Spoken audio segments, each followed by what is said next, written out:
Second segment पे जाएंगे और हम बात करेंगे कल थप्पड़ों की बौछार कर दी डॉक्टर फिरदौस आशिक अवान ने। डॉक्टर फिरदौस आशिक अवान ने अपने साथी पैनलिस्ट को जो कि कादर मंदोखेल थे टीवी पे तशद्दुद का निशाना बनाया और ब्रेक के अंदर भी अच्छी खासी लड़ाई होती रही। ये पहली दफ़ा नहीं हुआ। डॉक्टर फिरदौस आशिक अवान का पिछले दिनों एसी सियालकोट के साथ रवैया पता नहीं अपनी अना की तस्कीन के लिए या किस लिए सामने आया। उससे पहले कशमाला तारिक के साथ इनका कैसा रवैया था वो भी टीवी के ऊपर सबके सामने है। So this has been happening. इस हवाले से बात करेंगे। ब्रेक के बाद बात करेंगे थप्पड़ों की बौछार थी या फिर गालियों की बौछार।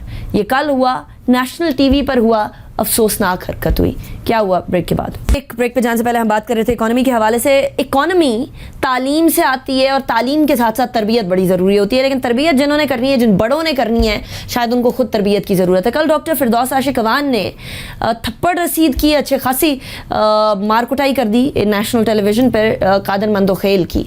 और इस तरह के मामला पहले भी होते रहे। ये पहली दफ़ा नहीं है कि डॉक्टर फिरदौस आशिक अवान ने किसी दूसरे पैनलिस्ट को बेइज्जती का निशाना बनाया हो या फिर किसी और शख्स को अपनी अना की तस्कीन के लिए बेइज्जती का निशाना बनाया हो। दोनों अतराफ से अपने अपने मौक़िफ़ सामने आए हैं, लेकिन वट एवर द केसेस, क्या मारना पीटना तशद्दुद करना अलाउड होना चाहिए सियासत में या नहीं होना चाहिए? कामरान, सबसे पहले आपकी तरफ ही आते हैं।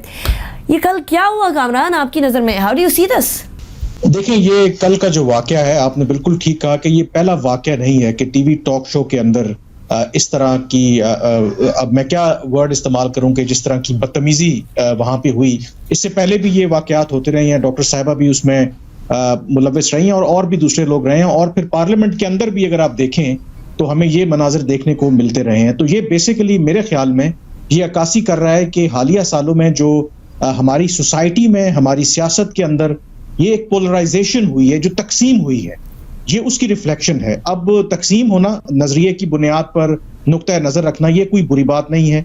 बिल्कुल मेरी राय एक हो सकती है, आपकी राय बिल्कुल मुख्तलिफ हो सकती है। लेकिन जो जमहूरी जो ममालिक हैं, जमहूरी मुआशरे हैं, या जहां पर तहजीब को परवान चढ़ाया जाता है, वहां पर एक दूसरे के नुक्ता नजर का एहतराम किया जाता है और एक खास जो हद है उसको पार नहीं किया जाता। लेकिन अफसोस के साथ कहना पड़ता है कि यहाँ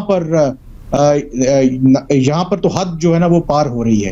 अच्छा, अब तरीके इंसाफ को कामरान, आपको लगता है इस तरह के माजी के अंदर जो वाकयात हुए हैं, एक पाकिस्तान पीपल्स पार्टी ने किसी इंसिडेंट के ऊपर एक्शन लिया था, लेकिन बहुत सारे और इंसिडेंट्स हुए, पाकिस्तान पीपल्स पार्टी ने भी नहीं कोई एक्शन लिया, PMLN ने भी नहीं लिया, PTI ने भी नहीं लिया।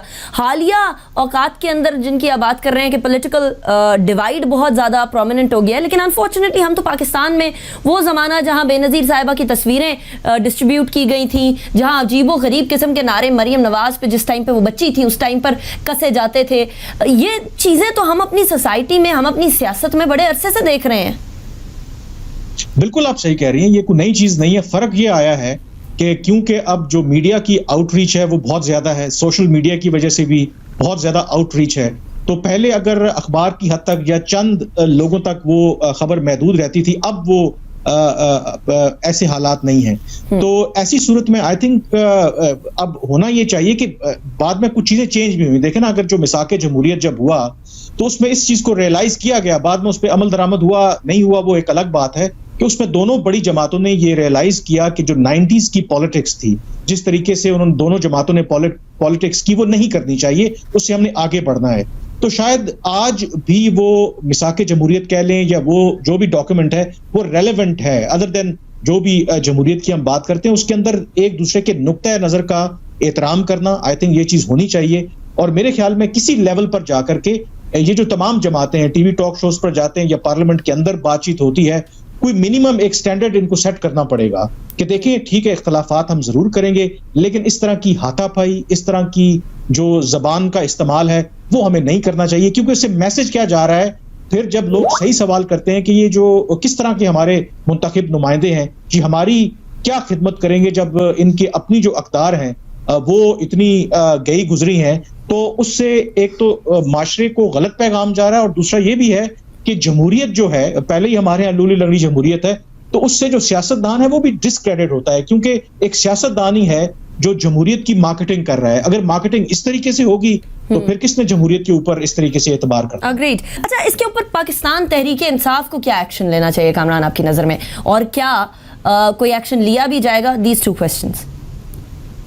देखिए, एक्शन लिया जाएगा, मुझे आई सीरियसली डाउट कि एक्शन लिया जाएगा। हालांकि एक्शन होना चाहिए। अब एक्शन क्या होना चाहिए ये भी डिपेंड करता है कि ज़ाहिर है वो पार्टी की मेंबर हैं, तो उनके खिलाफ जो उनका तरीकाकार होगा, जो उनके आइन में है, उनको एक शो कॉज नोटिस भी जा सकता है कि ये रवैया जो है इसकी आप वजाहत करें, आपने इस तरीके से क्यों किया। दो के डॉक्टर फिरदौस आशिक अवान ने जो सोशल मीडिया के ऊपर एक पैगाम जारी किया है उसमें वो जस्टिफाई कर रही हैं, उसमें उन्होंने कहा है कि जो इल्जामात उनकी तरफ से लगे वो मजबूर हुई इस तरह का इकदाम लेने में, और जो मीडिया या सोशल मीडिया पे बात आ रही है वो वन साइडेड स्टोरी बता रहे हैं। तो इसका मतलब है कि अभी भी वो अपने रवैये पर माजरत नहीं कर रही। उनके ख्याल में जो उन्होंने किया शायद उसको वो जस्टिफाई कर रही हैं, बल्कि वो तो ये भी कह रही हैं कि वो इनके खिलाफ जो है वो डेफेमेशन का केस करने जा रही हैं। तो ऐसी सूरत में क्या तहरीके इंसाफ उनके खिलाफ कोई एक्शन लेगी? एटलीस्ट मुझे नजर नहीं आता कि वो ऐसी सिचुएशन में उनके खिलाफ किसी तरह की भी कार्रवाई करें। राइट।